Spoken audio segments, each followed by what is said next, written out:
여러분 들러리라는 말 들어보셨나요? 들러리? 왜? 수연이 왜 웃죠?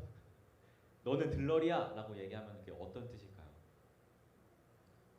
약간 좀 안 좋은 느낌으로 다가오죠. 너는 주인공이야 라는 의미라기보다는 주인공 곁에서 뭔가 주인공에 가려진 존재야 라는 그런 의미로 우리가 사용하곤 합니다.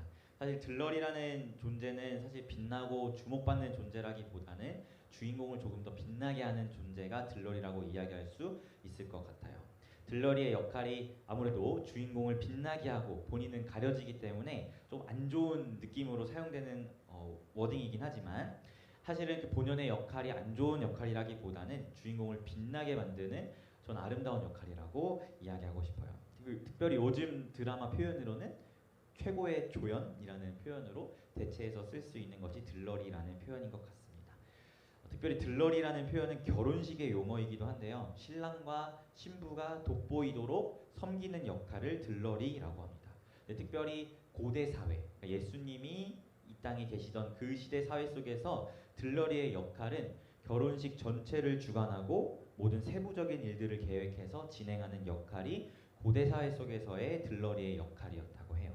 즉 고대 사회에서의 들러리의 가장 큰 기쁨은 결혼식 전체를 주관하는 사람이기 때문에 결혼식이 아무런 문제 없이 진행되고 신랑과 신부가 서로를 사랑하고 기뻐하며 결혼식을 잘 마무리하고 또 서로가 부부로서 하나가 되는 것을 지켜보는 게 들러리의 가장 큰 기쁨이었다고 합니다. 이러한 관점에서 오늘 자신 스스로를 들러리라고 표현하는 인물이 성경 속에 나타나는데요. 바로 세례 요한이 자신 스스로를 들러리라고 표현함을 보게 돼요. 세례 요한이 누구죠? 세례 베푸는 요한이겠죠. 세례 요한은 구약 성경에 이제 메시아가 오실 길을 준비하는 자로 예언되었던 존재인데요. 그리고 그 부르심에 따라서 광야에서 주님 오실 길을 준비하고 있었던 사람입니다. 그리고 세례 요한이 예수님을 처음 봤을 때 예수께 성령이 임하시는 것을 보고 저분이 메시아라고 증언했던 사람이 바로 세례 요한이었습니다. 그런 사람이었다면 세례 요한의 제자도 무수히 많았겠죠. 그 사람을 따르는 세례를 베풀고 회개 운동을 펼치던 사람이었으니 그 사람을 따르는 제자들도 많았고 또 그 무렵에 예수님을 따르는 예수님의 제자들도 무수히 많은 상황 가운데 있었습니다. 한번 상상해 보았으면 좋겠어요. 예수님이 나타나기 전에는 세례 요한이 모든 주목을 다 받았는데 예수님이 나타나신 이후로는 그 주목이 예수님께 빼앗긴 상황이 되었단 말이죠. 이런 상황 속에서 요한을 따르던 제자들은 어떤 마음이었을까요? 제가 낭만닥터 김사부라는 드라마를 엄청 좋아해서 시즌 1부터 3까지 다 챙겨보았는데 그 예은이가 좋아하는 안효섭이 나오는 게 시즌 2, 3죠. 시즌 2에서 이런 대사가 나와요. 그 김사부를 따르는 사람이 있고 보신 분들은 알겠지만 박민국 원장을 따르는 사람들이 있습니다. 박민국 원장이라는 사람이 무리한 수술을 진행하다가 환자를 죽게 만들고 결국 스스로가 무너져 내리는 그런 과정 가운데 있는 상황에서 이 박민국 원장을 따르는 양호준이라는 어떤 사람 캐릭터가 있어요. 뭐 아는 사람은 아니죠. 별로의 캐릭터가 있습니다. 근데 이 캐릭터가 박민국 원장한테 뭐라고 이야기하냐면 원장님이 이렇게 무너지시면 원장님을 쫓아 모든 걸 버려두고 따랐던 저는 뭐가 됩니까? 라는 그런 이야기를 해요. 무너지지 말라고. 저는 이 마음이 세례 요한의 제자들이 인간적으로 좀 세례 요한을 바라보면서 가졌던 마음이지 않을까라는 생각을 하게 되었어요. 자신들이 따랐던 스승보다 더 사람들이 많이 따르는 예수라는 사람이 나타났을 때 자신의 스승과 자신의 사역들, 자신이 스승했던 사역들이 계속해서 할 수 있을까? 요한을 따랐던 나는 어떻게 되는 거지? 이런 조금 인간적인 마음들이 그들 안에 들었을 것이에요. 오늘 말씀 25, 26절에서 요한의 제자들의 마음이 여실히 드러납니다. 우리 25절, 26절 한번 같이 읽어볼까요? 시작! 이에 요한의 제자 중에서 한 유대인과 더불어 정결 예식에 대하여 변론이 되었더니 그들이 요한에게 가서 이르되 랍비여 선생님과 함께 요단강 저편에 있더니 곧 선생님이 증언하시던 이가 세례를 베풀매 사람이 다 그에게로 가더이다. 아멘. 세례 요한의 제자가 유대인과 논쟁을 벌이다가 세례 요한한테 와서 사람들이 저 예수께 다 몰려갑니다. 선생님 어쩌실 거예요? 라는 이야기를 하고 있는 거죠. 즉 세례 요한의 제자들은 자신의 스승인 요한의 명성이 예수께 빼앗기는 것에 대해서 우려하고 자신의 스승의 사역들이 앞으로 어떻게 될지 굉장히 걱정하고 있다는 것을 말씀을 통해서 보게 됩니다. 이러한 제자들의 걱정 섞인 말에 세례 요한은 자신을 들러리로 표현하면서 제자들의 우려 섞인 질문에 대답합니다. 우리 한번 28절부터 30절 말씀을 같이 읽어보았으면 좋겠습니다. 28절에서 30절이에요. 시작. 내가 말한 바 나는 그리스도가 아니요 그의 앞에 보내심을 받은 자라고 한 것을 증언할 자는 너희니라. 신부를 취하는 자는 신랑이나 서서 신랑의 음성을 듣는 친구가 크게 기뻐하나니 나는 이러한 기쁨으로 충만하였노라. 그는 흥하여야겠고 나는 쇠하여야 하리라 하니라. 아멘. 세례 요한은 자신의 역할이 그리스도 앞에 보냄받은 들러리라고 설명하고 있습니다. 제가 앞서서 고대 사회 속에서의 들러리의 역할이 뭐라고 말씀드렸죠? 결혼식 전체를 주관하고 결혼식이 무사히 마무리되도록 돕고 신랑과 신부가 서로 부부로서 연합하는 것이 들러리의 역할이고 들러리의 기쁨이라고 말씀드렸어요. 그런 사회를 살아가던 세례 요한이 나는 신랑의 들러리야 라고 이야기하면서 자신은 제자들의 우려와 다르게 오히려 들러리로서 아주 기쁨이 충만하다는 것을 이야기하고 있습니다. 여기서 한 가지 의문이 들죠. 세례 요한은 자신을 들러리라고 이야기하고 있다면 세례 요한이 바라본 신랑과 신부는 과연 누구였을까요? 일단 신랑은 예수 그리스도께 빗대어서 이야기하고 있음을 말씀 가운데 파악하게 됩니다. 그럼 신부는 과연 누구였을까요? 신부는 구약의 여러 본문을 보면 이스라엘 가운데 신실한 자들을 여호와의 신부라고 표현하고 있어요. 요한은 이러한 구약의 내용들을 분명하게 잘 알고 있었을 것입니다. 즉 세례 요한은 다음과 같이 인물 설정을 하고 있는 거죠. 신랑은 예수 그리스도고 신부는 하나님의 부르심으로 예수를 따르는 자들이고 신랑과 신부의 들러리가 바로 자기 자신이라고 인물 설정을 하고 있는 것입니다. 들러리인 세례 요한 입장에서 신랑이신 예수님께 하나님의 사람들이 나아가는 것은 신랑과 신부의 결혼식이 아주 무사히 진행되고 있는 것이며 신부가 되는 하나님의 사람들이 신랑 되시는 예수님께 나아가서 그분을 만나고 그분과 연합하여 하나가 되는 것이 들러리로서의 자신의 기쁨이라는 것을 세례 요한은 제자들에게 설명하는 것이죠. 이러한 관점에서 오늘 말씀 22절은 아주 흥미로워요. 우리 22절 말씀 같이 한번 읽어봤으면 좋겠어요. 3장 22절입니다. 시작. 그 후에 예수께서 제자들과 유대 땅으로 가서 거기 함께 유하시며 세례를 베푸시더라. 아멘. 예수께서 뭘 하셨다고 이야기하고 있죠? 예수께서 세례를 베풀었다라고 요한복음 기자는 설명하고 있어요. 근데 놀라운 것은 한 10절 정도 뒤 이후에 4장 2절에 가면 요한복음 기자가 다시 뭐라고 이야기하냐면 사실 그때 그 세례는 예수님이 베푼 게 아니라 예수님의 제자들이 베푼 거였어 라는 이실직고를 합니다. 좀 이상하죠? 이 요한복음의 기자는 그게 예수님의 제자들이 베푼 세례였음을 다 알고 있었음에도 굳이 3장 22절에 예수께서 세례를 베푸셨다라는 표현을 사용하고 있어요. 이런 요한복음의 기자의 의도는 사실 세례 요한과 예수님의 구도를 경쟁의 구도, 대립의 구도로 제시하기 위해서 이러한 설정을 가지고 가고 있음을 보게 됩니다. 세례 요한의 제자들이 생각하고 있는 것처럼 세례 요한과 예수님의 구도가 경쟁하는 구도로 이 요한복음을 읽고 있는 사람들에게 비춰주기 원한 것이죠.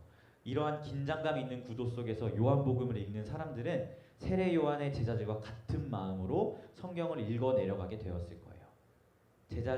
예수님의 제자들이 세례를 베풀었던 사실을 다 알고 있었음에도 의도적으로 예수께서 세례를 베푸셨다라는 말을 사용함으로써 이 글을 읽는 사람들이 봤을 때 뭐지?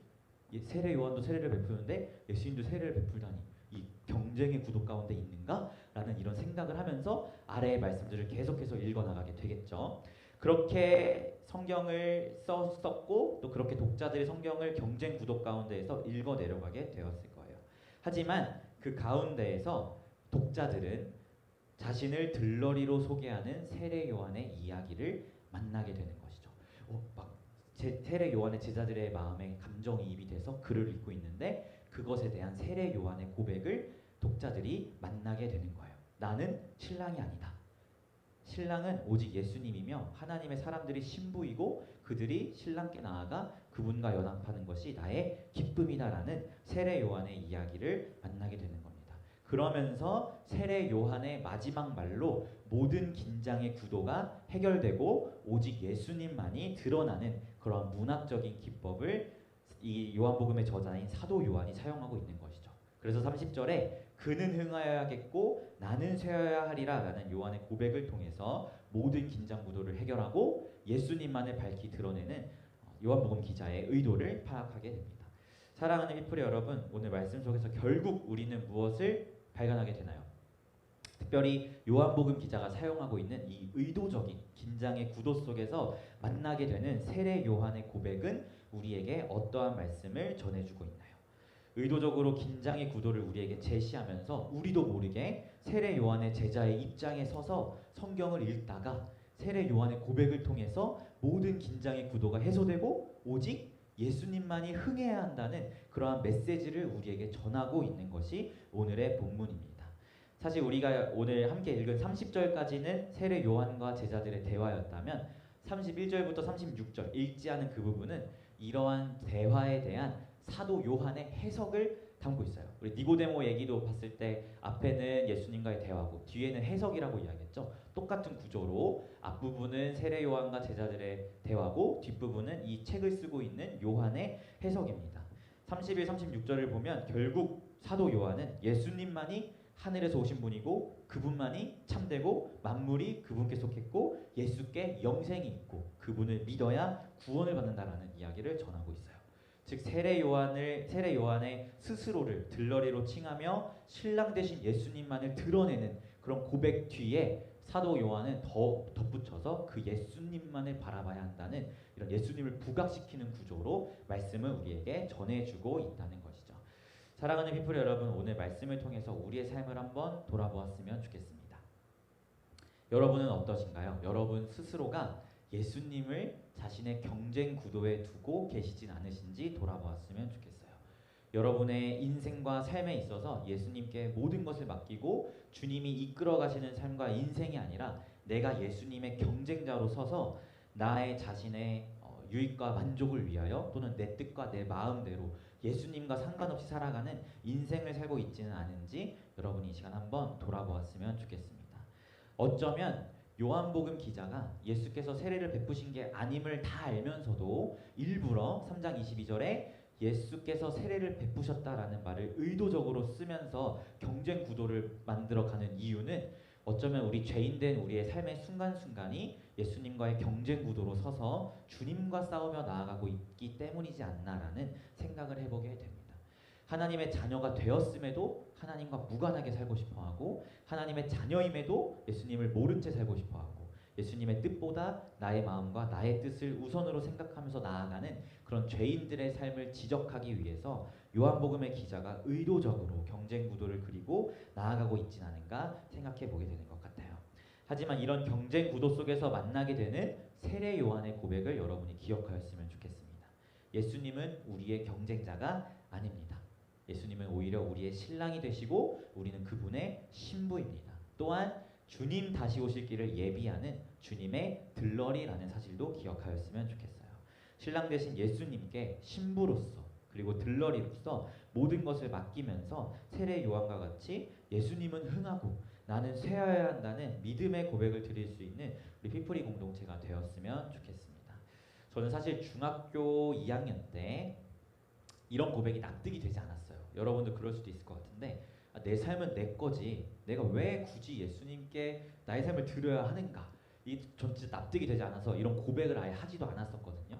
예수님보다 내가 흥하는 게 맞지 않나? 왜 내가 굳이 왜 그래야 되지? 이런 생각들을 중학생 시절에 많이 했었는데 그런 제가 예수님을 만난 후 저의 모든 고백이 뒤바뀌었어요. 세례 요한의 고백처럼 정말 나의 삶 가운데 예수님만 드러나고 예수님만이 높임받는 것이 저의 간절한 소원이 되었습니다. 어떻게 이렇게 고백이 바뀔 수 있었을까요? 저도 세례 요한도 공통적인 특징은 바로 예수님을 만났기 때문이에요. 세례 요한은 세례를 베푸던 현장에서 예수를 만났고 그분 머리 위에 성령이 내리시는 것을 봤던 사람이었고 저 역시도 고등학교 2학년 때 수련회 자리에서 또 말씀의 자리에서 예수님을 인격적으로 만났기 때문에 내 삶은 내 거예요 라고 고백했던 저의 입술의 고백이 나는 쇠하고 오직 주님만 흥하기를 바랍니다 라는 고백으로 바뀔 수 있었던 것입니다.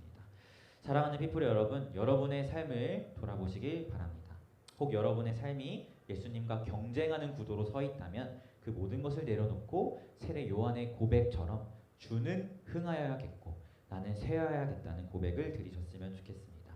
그리고 혹시나 저처럼 아직 어리기 때문에 이러한 고백이 납득이 되지 않고 이 예수님께 왜 내 삶을 드려야 하는지 도대체 인정이 되지 않는 분들이 있다면 예수님을 만나기를 간절히 사모하시길 부탁드립니다. 우리의 삶의 고백은 내 의지로 바뀌는 것이 아니라 예수님을 만날 때 우리의 삶의 고백이 전과 후로 뒤바뀌게 되기 때문입니다. 그래서 우리 모든 이들이 정말 예수님만을 드러내고 예수님만을 흥하게 하고 우리는 예수님의 들러리로서 주님만을 빛나게 만드는 그런 공동체가 되었으면 좋겠습니다. 이런 은혜가 우리 휘프리 공동체 가운데 넘쳐나기를 예수님의 이름으로 소망합니다. 아멘. 네, 우리 함께 찬양했으면 좋겠어요. 우리 나의 모습, 나의 소유 같이 찬양하며 나아가도록 할게요.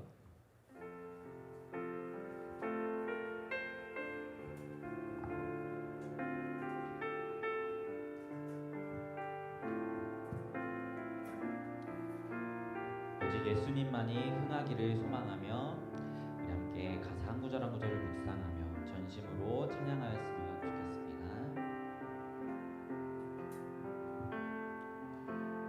나의 모습, 나의 소유, 주님 앞에 모두 드립니다. 모든 아픔, 모든 기쁨, 내 모든 눈물 받아주소서. 어제 일과 내일도, 어제 일과 내일도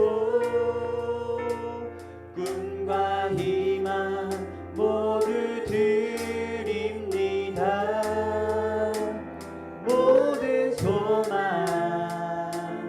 모든 계획, 내 손과 마음 받아주소서.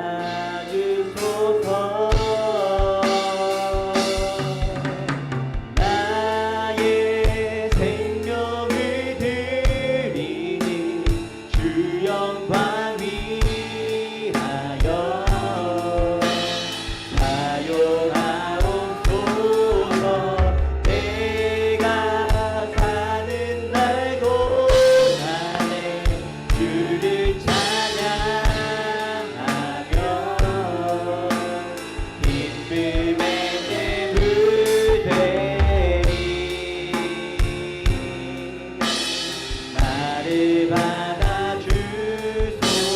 나의 생명을 드리니 주 영광 위하여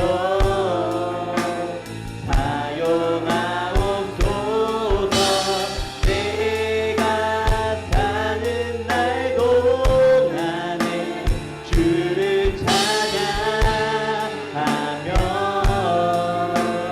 기쁨의 재물 되리. 나를 받아주소서.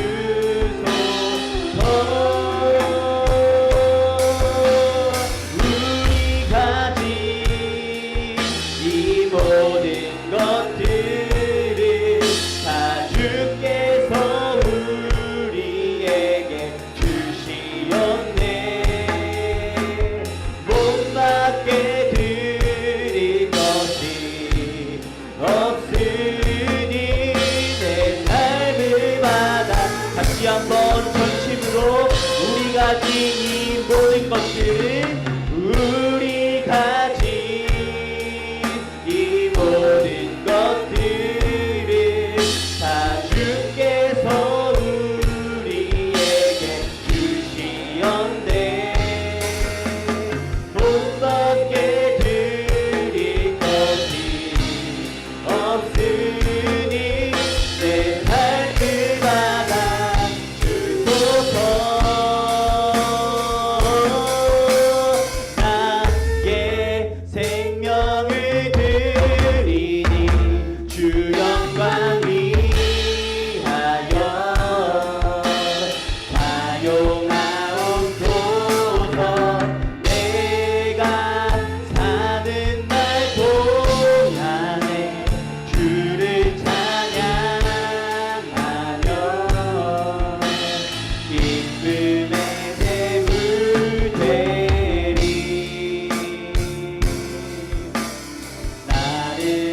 좋겠습니다. 여러분, 여러분의 삶을 돌아보셨으면 좋겠어요.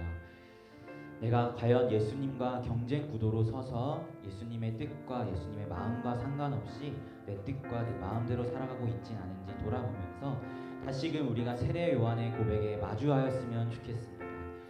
주는 흥하여야겠고 나는 쇠하여야 하리라 라는 이 세례 요한의 고백이 우리의 삶의 고백이 되기를 소망합니다. 혹여 이러한 고백이 납득이 되지 않고 인정이 되지 않는다면 하나님 앞에 간절하게 내가 예수님을 만나 나의 모든 고백이 뒤바뀌길 원한다고 소원하며 기도하시길 부탁드립니다. 우리가 예수님을 만날 때 우리의 모든 입술의 고백이 바뀌며 세례 요한의 고백처럼 우리가 예수님의 경쟁 구도가 아니라 예수님께 순종하며 주님의 뜻에 따라 나아가는 그러한 자가 될 줄 믿습니다. 함께 기도할 때 하나님, 나의 삶 가운데 오직 주님만이 흥할 수 있도록 인도하여 주시고 나의 모든 삶과 모든 인생이 예수의 뜻 앞에, 예수 그리스도 앞에 순종하며 나아가는 인생 될 수 있도록 인도하여 달라고 이 시간 함께 기도하며 나아가도록 하겠습니다. 기도하겠습니다. 하나님 아버지, 그렇습니다. 우리가 이 시간 함께 말씀을 통하여서 하나님의 뜻과 마음을 다시 한번 확인하게 되었습니다. 아버지, 우리가 인생을 살아가면서 죄인으로서 하나님의 자녀임에도 불구하고 예수님과 경쟁 구도에 서서 대립 구도에 서서 주님의 뜻과 마음과 상관없이 살아가고 있는 우리의 모습은 있지 않은지 우리가 말씀을 통하여 돌아보게 되었습니다. 아버지, 우리가 예수님과 대립하여 하고 예수님과 상관없이 살아가려 하는 우리의 모든 모습들이 있다면 이 시간 청산할 수 있도록 우리의 마음을 만져주시고 오직 예수님만을 바라고 예수님께 순종하며 우리의 모든 마음과 뜻이 주님이 기뻐하신 삶의 모습과 모양으로 살아가는 그러한 자들이 될 수 있도록 하나님 일하여 주십시오. 혹여 이러한 고백이 인정되지 아니하고 내 삶은 나의 것인지 왜 주님의 것이냐라는 생각이 드는 사람들이 있다면 아버지, 그 한 영혼 한 영혼 찾아가 주시고 예수님을 인격적으로 만날 수 있도록 인도하여 주셔서 주님을 만날 때에 드릴 수 있는 우리의 고백을 하나님께 드리며 나아갈 수 있도록 주님 인도하여 주십시오. 그래, 우리 공동체가 우리는 쇠하여야 하지만 우리의 머리 되시는 예수님을 승하여야 한다는 그런 믿음의 고백을 드리는 공동체가 될 수 있도록 기표를 인도하여 주시고, 그래, 우리 공동체를 통하여 하나님의 살아계심과 예수님의 주되심이 세상 만연에 정말 증거되고 전파되는 은혜가 있을 수 있도록 우리와 함께하여 주시옵소서.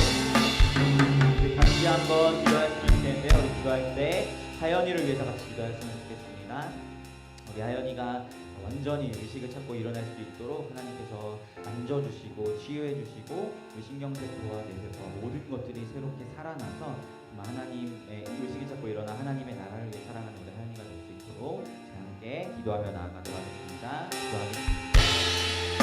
하나님 아버지, 우리가 다시 한번 하연이를 위해서 기도하며 나아갑니다. 사랑하는 하연이, 하나님의 극적인 은혜와 능력을 사모하며 나아가오니 우리 하연이에게 치유의 은혜를 허락하여 주시고 우리 방사선 치료와 또 항암 치료하는 모든 과정 가운데 세심하게 역사하여 주셔서 정말 우리 하연이가 의식을 찾고 일어나 하나님 나라를 위해 살아가는 우리 하연이 될 수 있도록 주님 일하여 주십시오. 아버지, 우리가 예수를 믿을 때에 우리에게 주어진 소망, 바로 부활의 소망입니다.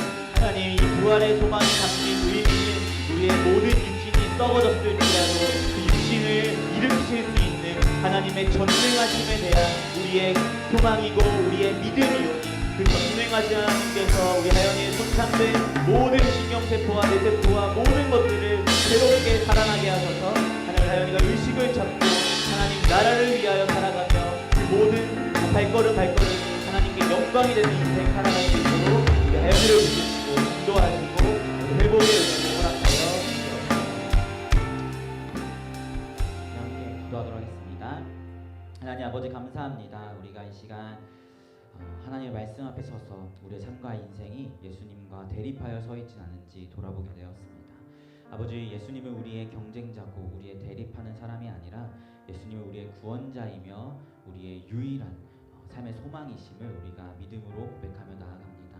우리가 혹시 주님과 대립하여 내 뜻과 내 만족과 내 마음대로 살아가려 했던 삶의 고백들이 있다면 그 모든 것을 예수님 앞에 내려놓고 주님께 순종하며 주님이 기뻐하시는 고백, 그리하여 세례 요한과 같이 주는 행하여야겠고 나는 세하여라 하리라라는 믿음의 고백을 드릴 수 있는 우리가 될 수 있도록 인도하시고, 혹여 이러한 고백이 납득이 되지 않는다면 그들을 인격적으로 만나 주셔서 아버지 우리의 입술의 모든 고백이 뒤바뀔 수 있도록 주님 인도하여 주시옵소서.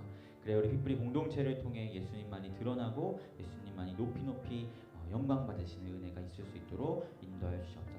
우리 사랑하는 하연이 하나님 의식을 찾기를 소망합니다. 우리 육신에 손상된 부분들이 있다면 모두 그리스도의 보혈로 깨끗하게 새롭게 하여 주셔서 우리 하연이가 의식을 찾고 일어나 하나님 나라를 위하여 정말 하나님의 영광을 위하여 살아가는 우리 하연이가 될 수 있도록 인도하여 주시옵소서. 감사드리며 예수님의 이름으로 기도합니다. 아멘. 우리 서로 축복하며 나아가도록 하겠습니다.